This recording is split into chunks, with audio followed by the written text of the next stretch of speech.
Rubén, buenas noches, ¿cómo estás vos? Buenas noches. Buenas noches a toda la audiencia. Bueno, Rubén, como decíamos en el viaje anterior con vos, esta recorrida por el norte de nuestro país tiene un atractivo sin igual porque a nosotros, los patagónicos, nos permite conocer un lugar que está lejano y que es tan, pero tan bello. Sí, realmente son lugares bellísimos. Es como lo dije un poco en el programa anterior, es una de las famosas rutas escénicas que tiene la Argentina, de las tantas que tiene, gracias a Dios. Y bueno, nada, el colorido, digamos, de su geografía, de todo ese encanto que tiene, como también lo tiene Patagonia, y bueno, esta, por así decirlo, impronta que le quise dar con el nombre de postales, ¿no? Porque bueno, es verdaderamente eso. Cada rincón es una postal distinta, más allá obviamente de todo lo histórico del lugar, aunque no me enfoqué demasiado en esto esta vez, sino más que nada contar la experiencia del viaje y lo que me provocaba, y que bueno, que esto también haga que a alguno lo vea y le pique el bichito, tal vez por querer estar en alguno de esos lugares, o por qué no, que recuerde aquellos donde ya estuvo. Totalmente. Rubén, creo que nos estábamos acercando a Tres Cruces, a Abrapampa, a esa zona la otra vez, ¿verdad? Sí, tomando un concepto de la vez pasada, digamos, es un tramo, digamos, bastante corto, ¿no? Sobre todo lo que estamos acostumbrados a, bueno, como ya te dije, yo amo Patagonia y voy todos los años a Patagonia, y las distancias ahí son kilométricas. Acá en algunos lugares también son largas, pero no tanto. Digamos, en este tramo que hay desde Jujuy a Quiaca, que son 290 kilómetros,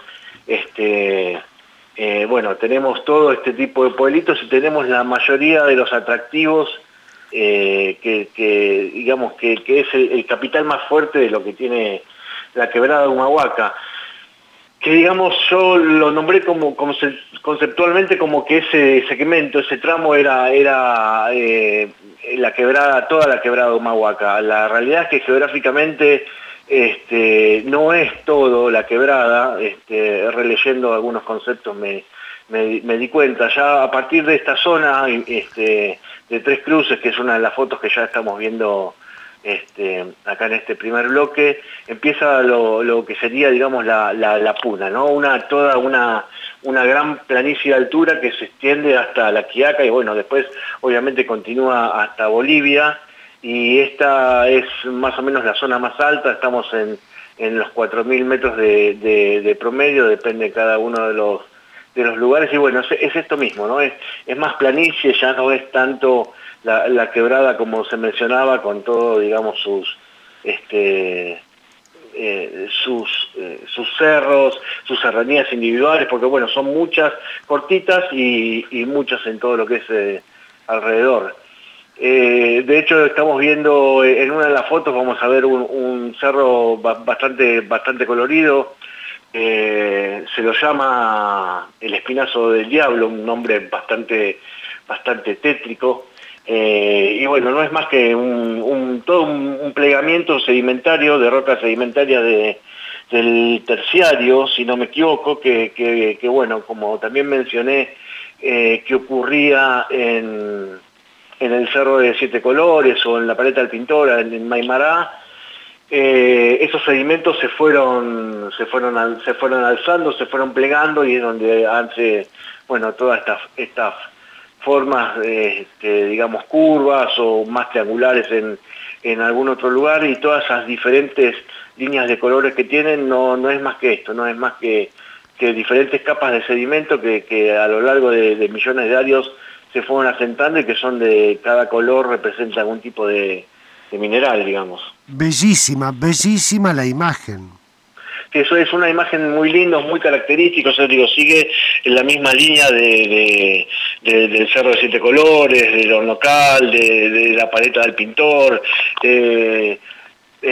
aunque parece igual, cada uno tiene su encanto, a veces los colores son más vivos o no, pero bueno, realmente cada uno tiene su encanto y su forma.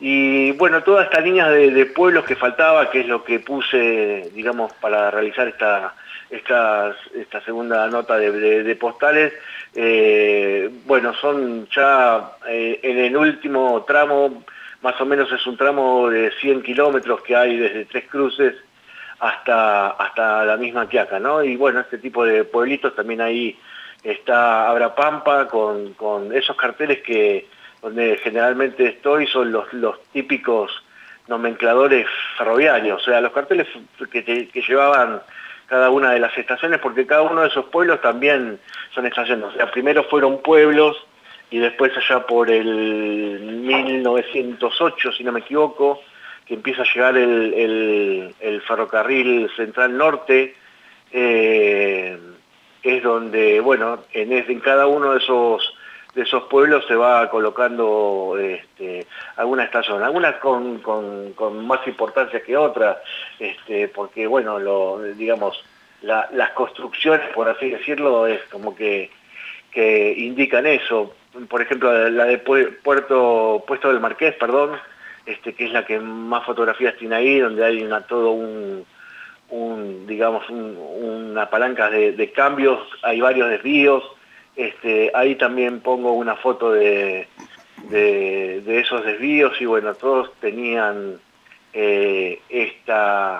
este edificio central de cada una de las estaciones y como dije también la vez pasada, su respectivo tanque, ya que bueno, cada una de las locomotoras que pasaba por ahí debería reaprovisionarse de agua porque era a vapor para poder continuar hasta la próxima. Claro. Y después de este grupo de fotografías que forman la primera parte, el primer bloque, donde está Abrapampa, bueno, donde vimos recién que también estaba el Puesto del Marqués, Tres Cruces, está el Espinazo del Diablo. Después el viaje continúa hacia Purmamarca o no.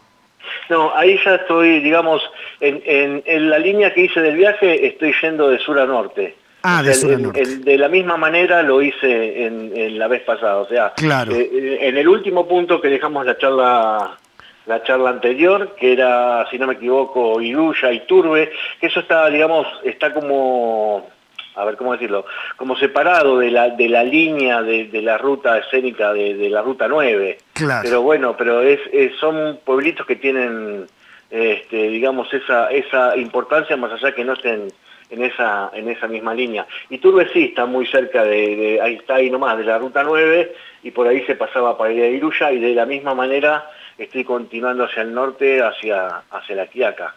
Claro, el segundo bloque donde vamos a entrar ahora de las fotos es Pumahuasi, ¿verdad? Sí, eso todos los pueblitos, no encontré, digamos, mucha historia de Pumahuasi.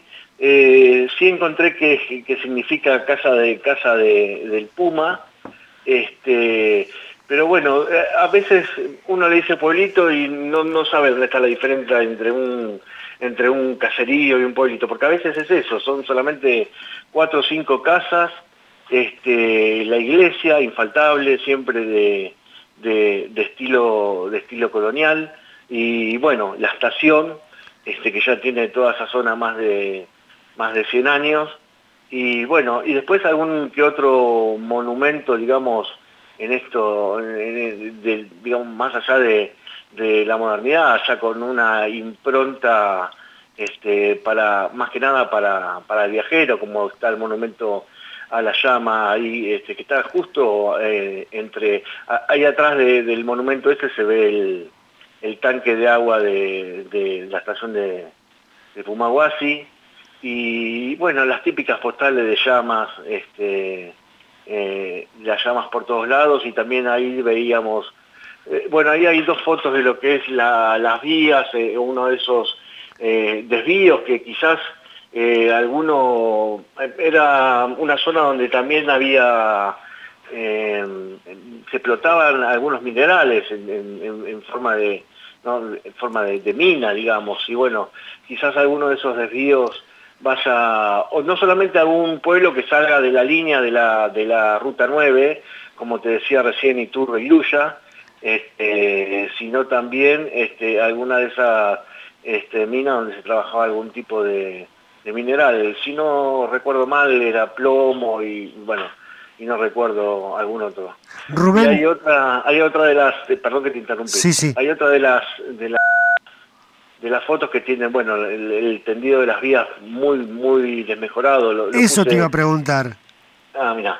Bueno, lo puse a propósito porque, bueno, digo, eso es el paso del tiempo, el no uso, los movimientos sísmicos también, ¿no? Que que hubo varios, por lo menos grandes en estos, por así decirlo, 100 años que estoy contando, desde el ferrocarril para acá, 100 y pico, hubo de 2 o 3 movimientos sísmicos importantes en el lugar que más allá de haber causado alguna pérdida material y tal vez humana, bueno, son los que provocan este tipo digamos, de accidentes o de rotura en las vías, si bien ya creo que en la década del 70, creo, fines del 70, como la mayoría de los ferrocarriles, esto ya se dejó de utilizar. Y si no leí mal, había un proyecto, o hay un proyecto, donde se está restableciendo el ferrocarril, a modo más que nada digamos, de un ferrocarril turístico, ¿no? Inclusive, si no leí mal, creo que lo comenté en la charla pasada, creo que va a ser uno de los primeros, o el primero, esa es la idea, tren solar que lo quieren hacer turístico, lo cual verdaderamente si lo llegan a hacer, bueno, sería muy valioso. Y hasta me arriesgo a decirte que, esto es una opinión, no lo tengo demasiado pensado, que no sé si no sería hasta bastante, no digo bastante, pero digo más lindo que lo que está haciendo el tren de las nubes en este momento. Totalmente. Rubén, bueno, hemos recorrido Pumahuasi y ahora sí, ya nos estamos acercando en tu viaje a lo que es la zona de La Quiaca, ¿no? Sí, bueno, hablar de La Quiaca es hablar de ya una ciudad con más o menos 10.000 o más de 10.000 habitantes. Es bueno, obviamente una ciudad fronteriza y que tiene, digamos, otra estructura y otro armado. Dicen de forma errónea que es la ciudad más septentrional, perdón, o sea, más al norte de Argentina por este eje que se traza, ¿no? De Ushuaia a la Quiaca. Pero la realidad es que no es así. Si bien es la ciudad de mayor población más al norte de nuestro país, eso sí, pero bueno, digamos, el punto extremo más al norte también está el Jujuy, se llama el Angosto. Y una ciudad vendría a ser también, o sea, declarada ciudad, estaría más al norte la famosa, bueno, Salvador Massa, Claro. que es también bastante conocida. No tiene la cantidad de gente que tiene La Quiaca, pero está en la latitud mucho más al norte que La Quiaca. Pero bueno, eso es una forma de aclarar algunos conceptos, como cuando se discute si ya sigue siendo Ushuaia la ciudad más austral, ¿no? Con esto de que Puerto Williams creo que fue declarado ciudad y bueno, y todas esas cosas que con el tiempo van cambiando. Así es. Bueno, llegar a La Quiaca es también llegar a las construcciones y a las escenas más relacionadas con Bolivia, ¿verdad? Sí, a ver, ¿cómo decirlo? Prácticamente es toda una misma zona, hay límites, Claro. porque hay límites hay límites políticos.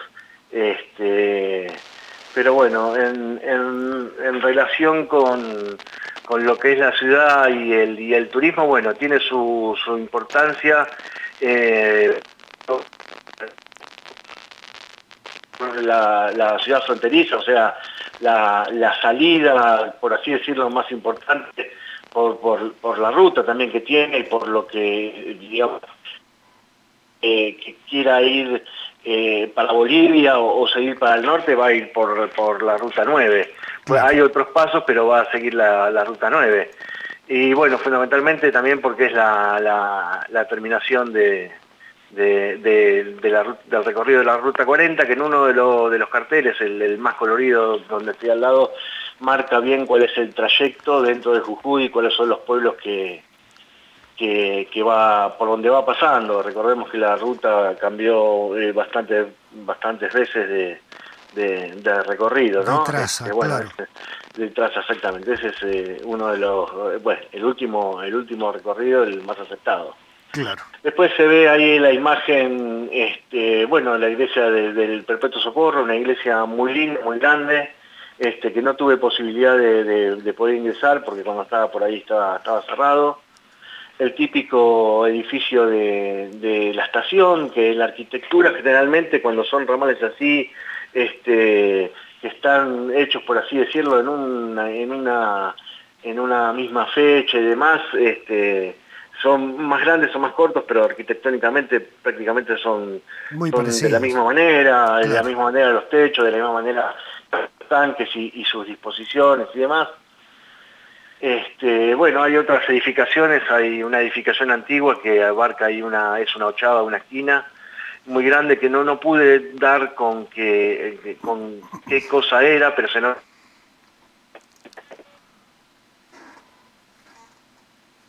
Hola. Sí, me parece que lo perdimos a Rubén. Rubén Russo, ¿estás ahí? No, me parece que lo perdimos. Nos estaba comentando ya la parte de La Quiaca, las construcciones más tradicionales, que tienen que ver con la época colonial, sobre todo en las iglesias y las construcciones de las viviendas allí en esa ciudad. Y luego también forma parte de este recorrido de fotos con historia lo que es la zona de la aduana, porque es el límite entre Argentina y Bolivia.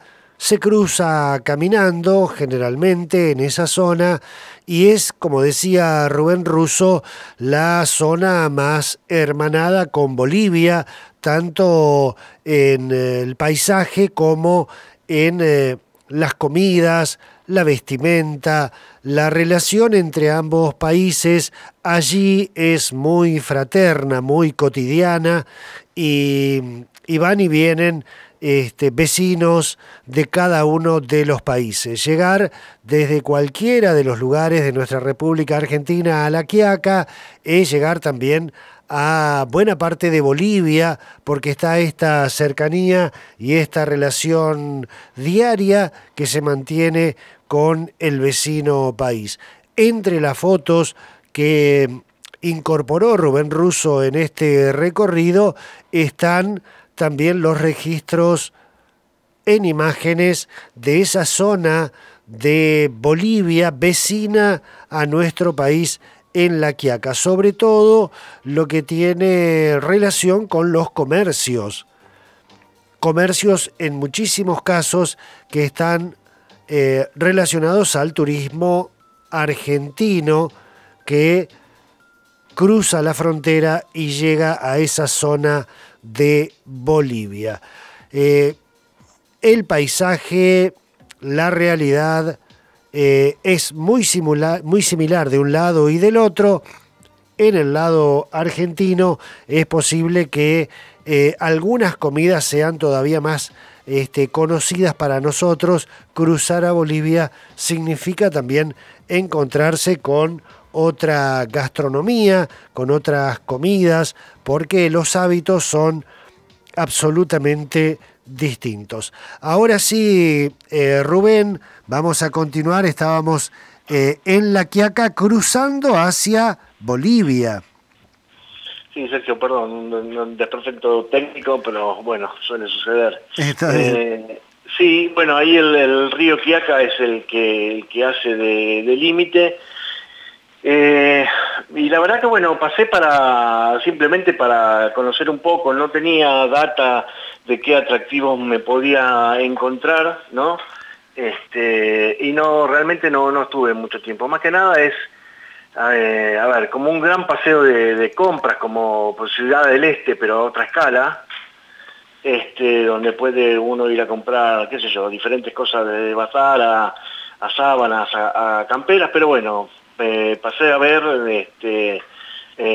un par de horas, un poco recorrer y bueno, no había otro atractivo turístico para hacer en Villazón, que es del otro lado de la frontera, ya Bolivia. Exactamente. Bueno, y ahora sí vamos a ingresar en el último bloque de fotografías, donde has incorporado una serie de detalles de puertas, de interiores de iglesias.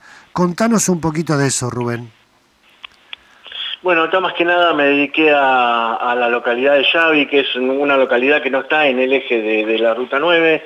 De todas maneras está muy cerca de lo que es La Quiaca, apenas 18 kilómetros. O sea, siendo para el norte, digamos, estaría para el este. Así que es una localidad muy cercana y muy recomendable para ir. Es muy chiquita, tiene una de las iglesias de la Capilla de San Francisco, que es una de las más viejas que hay en Jujuy. Creo que hay una, no me acuerdo en qué localidad, de 1500 y algo, y esta es de 1682. Se tardó más o menos entre 8 y 10 años en terminarla, por así decirlo, terminar la parte más gruesa, y después quedaron todos los detalles que uno puede ver, detalles de orfebrería que le dicen, que puede ver en lo que es el altar mismo y los costados del altar, con esas figuras y con ese enchapado en oro.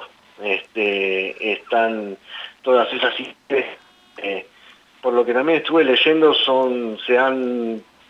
en ese momento se trajeron a artistas cusqueños para poder realizar todos esos trabajos de orfebrería y esas pinturas y esos dibujos. Una verdadera belleza. Sí, está ese púlpito. Es una iglesia muy grande, pero es así como muy completa en esas digamos, objetos, por así decirlo, o partes de una iglesia, ¿no? Que por ahí se encuentran en una de mayor tamaño. Claro. Y tiene como un diagrama bastante raro, porque como se ve en la foto, es recta. No sé, calculo que tendrá unos 30 metros desde la entrada hasta el altar, y antes del altar, a la mano derecha, sale como otra galería que no la cruza como se le dice a las iglesias. No es el crucero de la iglesia, no es que va para un lado y para el otro, sino que solamente para un lado también, donde hay otro tipo de imágenes y otro tipo de altar, y se decía que ahí, por lo menos en un tiempo, fue como el lugar donde se pusieron los restos de un marqués. Bueno, dicen que hubo dentro de todo lo que es lo que fue después el territorio argentino, el Virreinato del Río de la Plata, el único título de marqués fue ahí en el Marqués de Yavi, en Jujuy, y fueron, creo que 4 marqueses que se fueron sucediendo, digamos, en la línea de descendencia, ¿no? Fue los únicos que hubo, como te decía, en todo lo que era el virreinato, y después, bueno, ya la Argentina formada como tal, o casi formada como tal, después de 1810 o de 1816, para ser más claro. Y también tenemos entre las fotos una biblioteca, una gran llave que vos tenés en una mano. ¿Eso qué es? La biblioteca era una biblioteca que ya existía, tiene aproximadamente como 100 años, pero estaba ubicada en la parte principal del pueblo, ¿no? Como en un lugar que tenía ahí. En ese lugar, esa era la casa de los marqueses, que está exactamente enfrente de lo que es a lo que es la iglesia. Y bueno, una de esas dependencias de los marqueses, bueno, con el tiempo ahí ya se trasladaron la biblioteca, eso fue museo, ¿no? Ahí hay unos carrajos, bueno, no puse todas las fotos porque no es algo muy grande, pero bueno, esa cama que se ve ahí en una de las salas, bueno, se dice que fue la cama del marqués. Puse también esa foto porque se puede apreciar, si uno lo mira bien, la profundidad que tiene la pared. Tiene casi 1 metro de ancho la pared.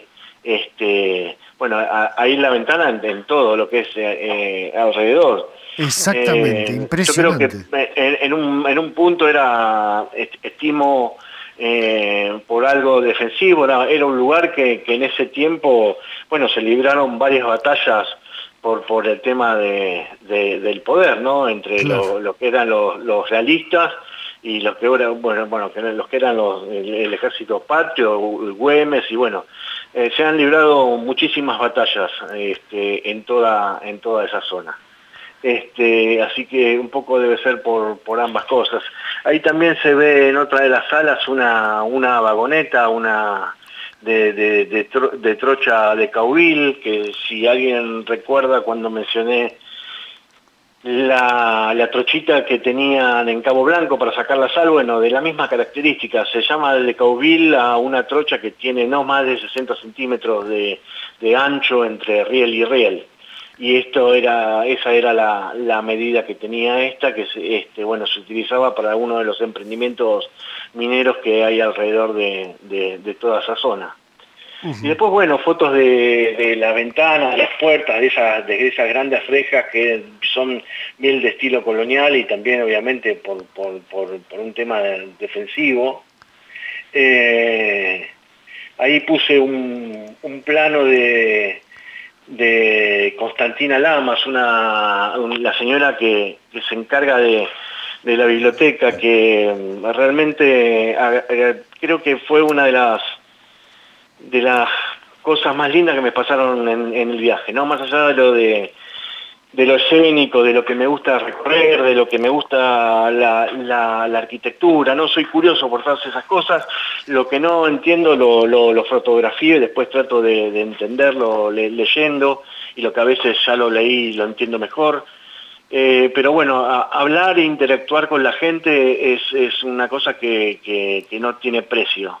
Es una señora que hace muchísimo tiempo está trabajando ahí, encargada de la biblioteca, y está encargada precisamente de esa llave, que bueno, la tengo ahí colgada de mi dedo para hacer una comparación, para que se viera el tamaño que es. Tiene prácticamente casi 30 centímetros.